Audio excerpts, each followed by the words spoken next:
Hello everyone, so today we are going to take a look at making Subraces, and I think the best way to do that is to also look at this new UA that came out, Travelers of the Multiverse. So obviously, first thing we need to do is go to create race. Now you can create a race, a subrace or a variant. Now subraces can only be created, as you can see here, you can only select races that have a subrace in the core rules. You can create, and then within that you can select a subrace as a template. You can create a race using any, including homebrew races, as templates. If you want to create a subrace for your homebrew race, you're going to have to do that in the main racial creation. And then variant is you can pick any of the core races in the books to create a variant of them. So what we're going to quickly look at here is an example of a subrace. So Astral Elf, while it was presented as its own thing in the way it's done here, I've put it forward as a subrace just because it makes sense to keep all the elves together. So with a subrace you'll have to put in a description, give it a name, and then you have to pick a racial group. Racial groups are currently set. There are not one for every race that exists, which is annoying, as we saw with racial feats. So if it doesn't match anything, you've got to put it in blank. So how we did the 3 racial traits for this one is, for Radiant Soul, we just put it in the text box because there wasn't a way to, there wasn't a way to mechanize it. However, what we have done here is put an option, because as you can see in this ability, you have to pick between intelligence, wisdom and charisma. So we'll just go look at how we did charisma. Obviously we then at this point put in snippet codes. The snippet code instructions again I will include in the description down below. So when you succeed death saving throw, a number of hit points, and then it pulls your proficiency and your modifier. Can't use again till long rest, which is why we've also put it as an action, so it will appear in the action section, and you can see that you can then have a charge for long rest. And as before with actions in feats and other things, if you leave limited use blank, you will have 1 charge. Otherwise you can go in here and you can do things like make it a set number of uses, you can increase it by stats, or use a proficiency as a way of measuring that. For trance proficiencies, again, text, modifier, simple weapon, martial weapon or tool. You're going to have to do it this way, which means I'll have to go into the character editor to make this work. That's just the limitations of the system at the moment. Because this way is whenever you finish a long rest, you gain 2 proficiencies of a weapon or tool. And then finally there was Astral Fire, which is one of the following cantrips, and you pick a spell casting ability. So the way we did this was, first we picked an option, charisma, intelligence and wisdom, so that the character has to make the choice, and then within this option what you can do is then set this in spells. If you had listed each spell individually, it would grant you all 3 of them. So you've got to put all 3 in a single option here in order to make the player choose between these 3. And obviously set the ability score to the one chosen. Spell level, spells class, these are if you want to give someone access to a spell list or give them certain levels of a spell to choose between. Obviously you can change it to ritual. A lot of this we saw in the feat section. So that's Astral Elf. Autonome was a bit more complicated. Autonome, I recommend using the Warforged as your template, because a lot of this is a lot of the things the Warforged has, but slightly changed. Obviously you've got to make sure it's set to small here, walking speed to 30. It didn't say put it in the racial group gnome, but I have chosen to put it in the racial group gnome because it made sense. So obviously creature type you'll need to set to construct. There is no effect, that literally it's a text box. The player has to know what a construct does. There isn't a way currently in the homebrew system of doing that. What I'm hoping is that if these things go to print and published, that they might add a text box somewhere saying you can pick your creature type. Drop down, much like you've got with creature size. Obviously your size is small, speed is set.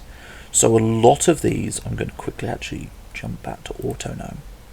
A lot of these, as you can see, is basically what the Warforged has. Sentry's Rest is exactly the same, Specialized Design is exactly the same. There's a slight error there I'll quickly fix. A thing to note for Mechanical Nature is they lose the ability that you cannot magically be put to sleep, but instead they do have the thing where they have advantage on saving throws against being paralysed. So we'll quickly jump into a couple of these to show you how some of the specific ones that are very interesting work. So for example, True Life is purely a text piece. Always remember the second one of these needs a slash, otherwise it will fail to recognise. It will keep looking for a spell. So that one was all text. Again, I will include how to add tooltips to your text. Built for Success, I believe. Yes, this one you get a D4. You get it a number of times equal to your proficiency bonus. So obviously in the description we write down what it actually does, because there's no way to mechanise that, but then we also put it in action so that when a character looks at the action section of their character sheet, they can see it. It also means then we can make it have a number of charges equal to their proficiency bonus.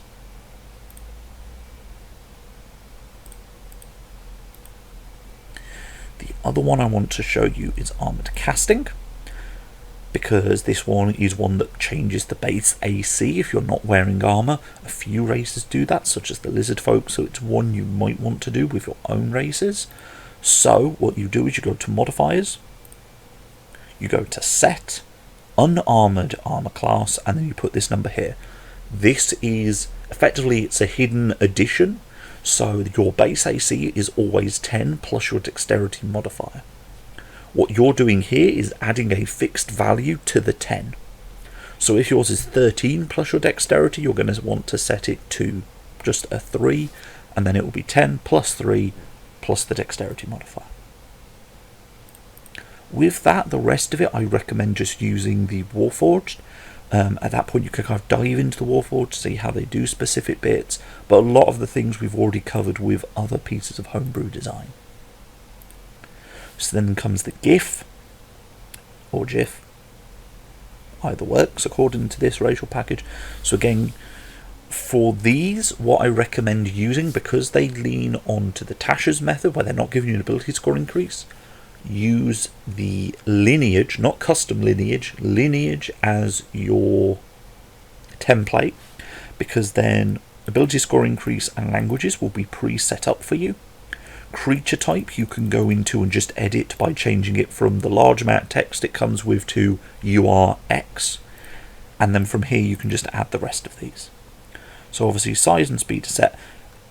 With this and the Hasmody, they say that you will get a second speed equal to your walking speed. There is not a way currently of tying the two together.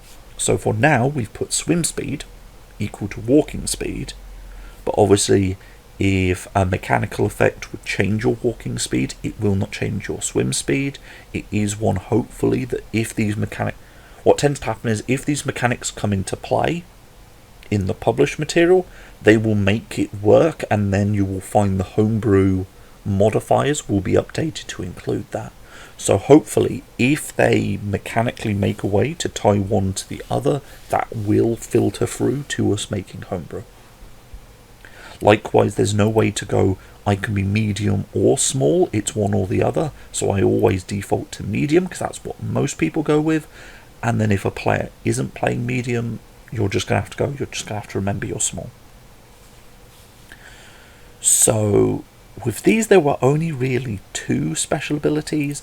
Both of them were text based, so here it was when you roll a 1 on a damage roll, you can re-roll the die, no more than once a turn.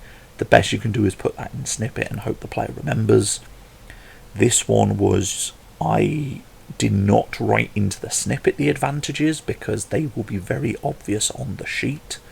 Instead I just put snippet, you're one size larger, because there's no way of mechanically doing that. And then we had advantage strength ability checks and advantage strength saving throws. They were very nice, there weren't stipulations, it's just you have advantage, so there's no need to add in any extra details. GIF is really that simple. Hazmody was a little bit more detailed. I just need to check, was this one with a modifiable size? Yeah, so you could pick medium or small. So I set it to medium on the main sheet. What I did do though was write an option here, which will then include with it a snippet, so that when the character looks at their ratio section, they will see what their actual size is. Because obviously, there is no way currently of mechanically getting to pick. So we have dexterous feat and glide. Dexterous feat is you can take the use action. What I did do was I included the rules text for the use an object action and make sure to put it in bonus, so that in the action section of the character sheet they will see it as a bonus action. You don't have to do that, but I thought it was a rather nice thing just to help the player remember if they're looking at the action section. And then glide is a lot of static rules, so I just put this in the snippet code. The one thing I did do was I did put the reaction down, so that the player can hopefully remember that they do have the ability to make their fall damage 0 if they're not wearing armour and are not incapacitated. Again, a lot of this is, unfortunately, you've just got to write it in the text, because that's just the way DnDBeyond works. So Plasmoid, again, follows many of the same things. In creature type, we made sure to write down you are an ooze.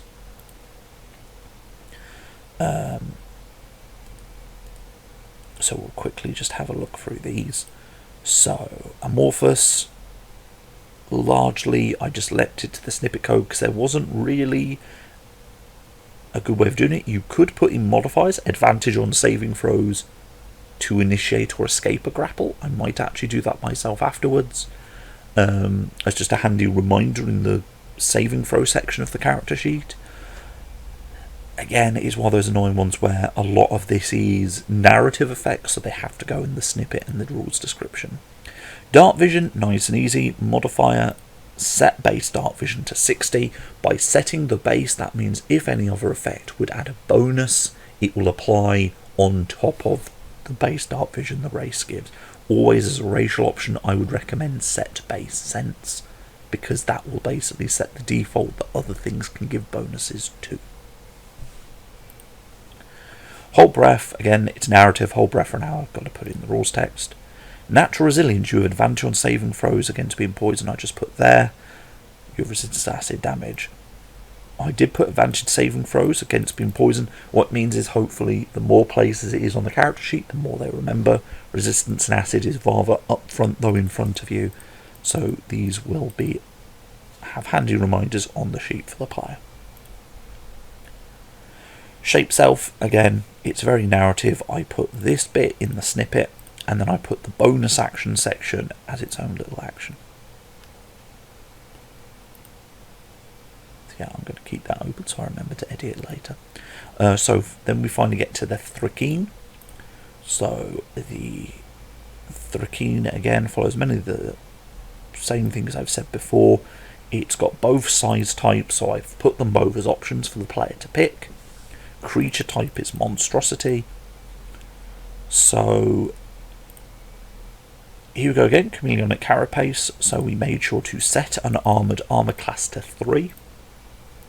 And then as an action we added the chameleon carapace, because as an action they can make it that they get advantage on dex skill checks.